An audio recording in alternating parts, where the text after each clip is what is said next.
DOJ to force Google to sell Chrome. I personally think that Google should be split up like AT&T. Once they get too big, you break them up. Okay. Like, it seems like pretty simple of an idea, and we've done it for like 100 years. Why don't we just keep doing that? Andrew Tate penetrated by LGBTQ plus hackers. I'm against hacking in general, but I can't really say that I'm against this. It kind of makes me wonder, like, if something is that easy to hack, is it that easy to hack on purpose? Hello, how the tech are you? This is our weekly tech show on Eplex Media. We talk about tech news and science news and whatever other tech and science stuff we feel like talking about. I am historian Matt, and I am a co-producer and co-host on this show. My other co-host will introduce himself later for his section, but we're going to jump right into my stories. I've got two this time. And my first one is the DOJ to force Google to sell Chrome. So Google loses its trial against DOJ over Google's search monopoly.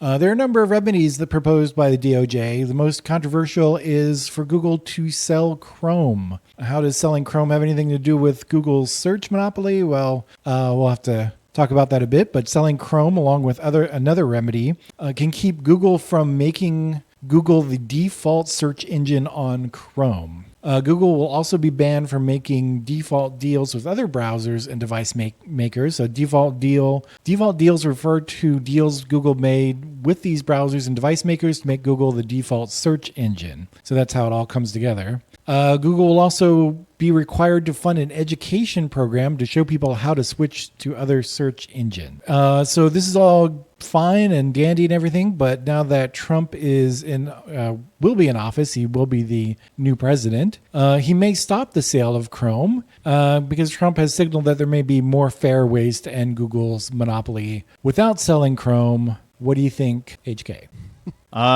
It troubles me because I feel like he's just gonna, let Google be a monopoly.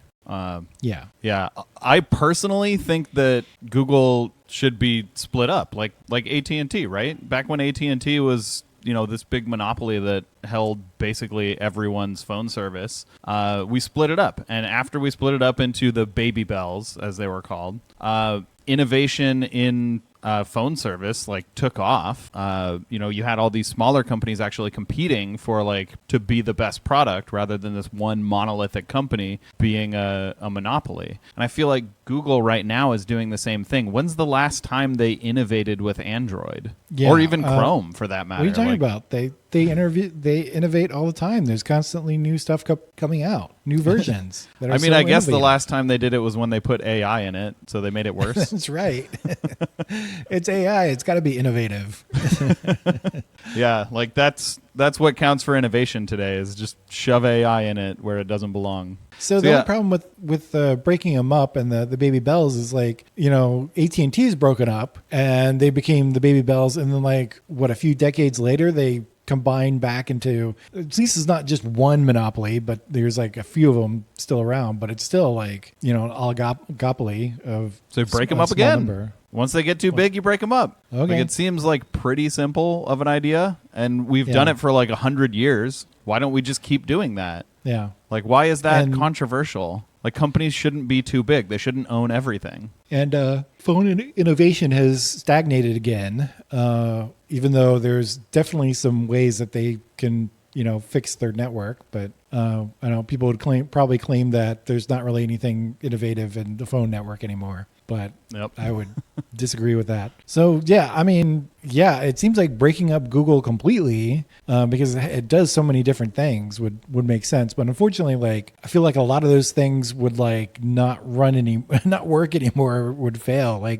Google Docs, I don't think they make much money directly off of it. It's a lot of it is supported by the search. Everything is at Google is supported by the search engine. and well, I ads personally on think search. if it's not a good enough product to survive on its own, maybe it just shouldn't be a product, right? Yeah. Because like it's just at that point, whatever product it is just a data collection service. Yeah. Like Google Docs isn't there to provide you any value; it's there to collect your data, right? And they say that they don't use like the content in your docs for advertising, but that doesn't mean they don't use your usage of Google Docs for advertising. That just means they're not using like the contents inside your document. I say that I use Google Docs all the time, and I actually pay for extra storage because that's useful. But yeah, I think honestly, Google Docs could survive as a business, and like most things Google offers could survive as a standalone business that you just pay for. Like we've gotten to this point where like we kind of as a society have decided we shouldn't pay for services anymore, which is weird. Right. We should. I don't know why that's controversial. We should pay for services because they're better when you pay for them. Like Gmail would be a better service if you paid for it instead of if it was just ad supported. Like I know ad supported has its place, but like Gmail as a service would be fine if you just paid like $5 a month or whatever for an email, and it would give them an incentive to actually like create new features rather than just like use it to train like AI and advertising and all that. And give them incentive not to cram crappy ads in between your incoming mail. Ads that look like unread emails. Like, do you remember when we used to buy software? I do remember that. Yeah, that was actually really nice. You would go and buy software, and then you'd put it on your computer, and it would be your software, and you just have that software. You just have it, and you wouldn't have to pay like a subscription because that's the other new thing that. Doing. Although some of the things that are subscriptions are actually services that are kind of ongoing, so it makes sense. But then there's Adobe. So yeah. Like email makes sense as a like a service, but like Outlook wouldn't make sense as a service. Outlook the software, not Outlook the email service.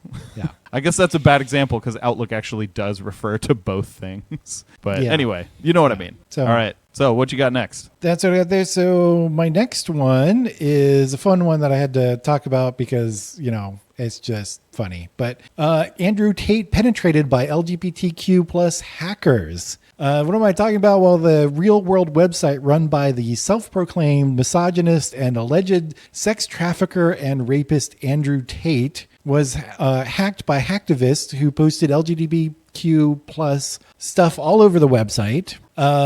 The hacktivists also downloaded a bunch of stuff, got a lot of information and data from the website, including the website has an estimated 113,000 active users, with each active user charging $50 per month, or charge $50 per month. So you can figure out how much income Andrew Tate was getting from that website. The website promises users that they would make users wealthier, fitter, and more masculine, which is that the whole thing is kind of weird and don't really see that happening if you're paying $50 a month to this creep. But the hacktivists copied contents of 221 public and 394 private chat servers, and they also got 794,000 usernames of current and former users and 324,382 email addresses. And they are now, I think a lot of that stuff is now all over the internet. What do you think, HK?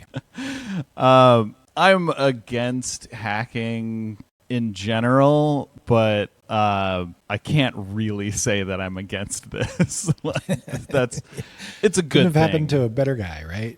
It's a good thing when shitty things happen to shitty people. So often shitty things happen to good people, and it's nice when it works the other way. I think some of the hacktivists were making fun of Andrew Tate and his company because apparently it was really easy to hack. There was not a lot of...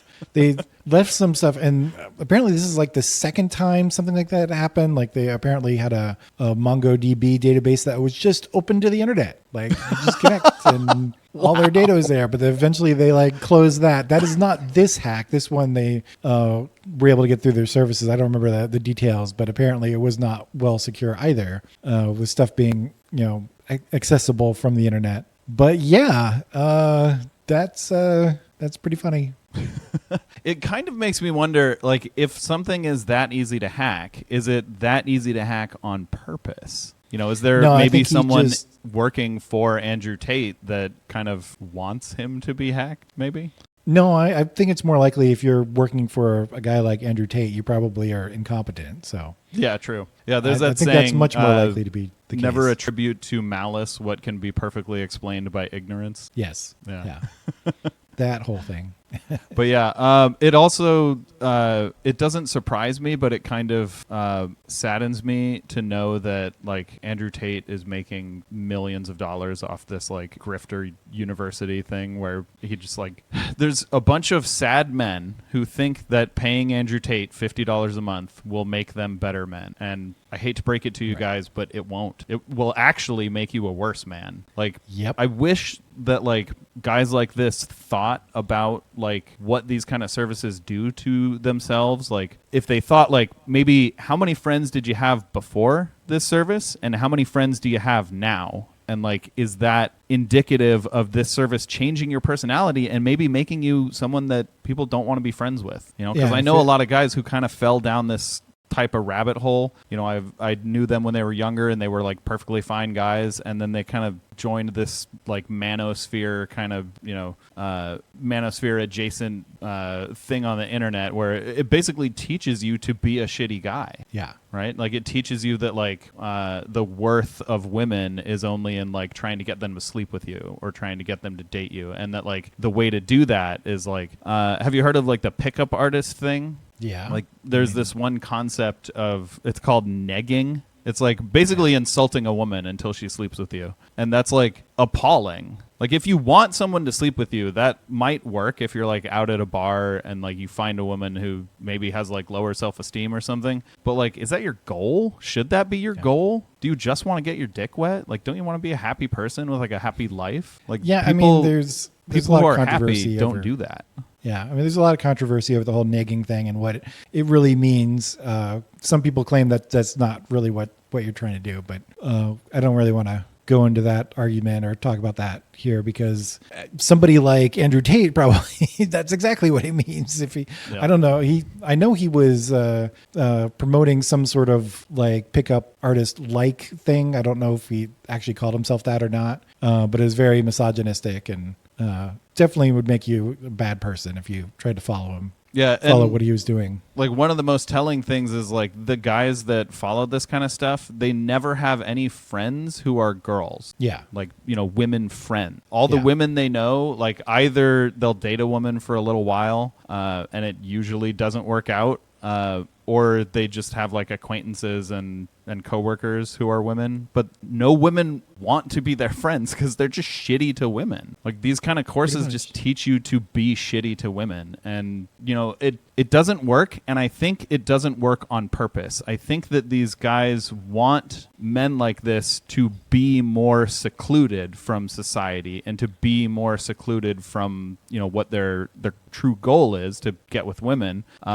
And it kind of teaches them to hate women, and that pushes them out of, you know, having women as friends and being around women and like being sociable in general. And then it makes them like double down on it, like kind of the what do you call that? The sunk cost fallacy, where like you think, well, I gotta just put more money into it. It'll eventually work. I just gotta keep giving Andrew Tate more and more of my money, just more and more of my money. I haven't given him enough yet. I've only given him $6,000. I need to give him $10,000, $15,000. Then maybe I could find happiness. And it's like, it's not going to work. Right. And that's definitely not going to help you get wealthier either.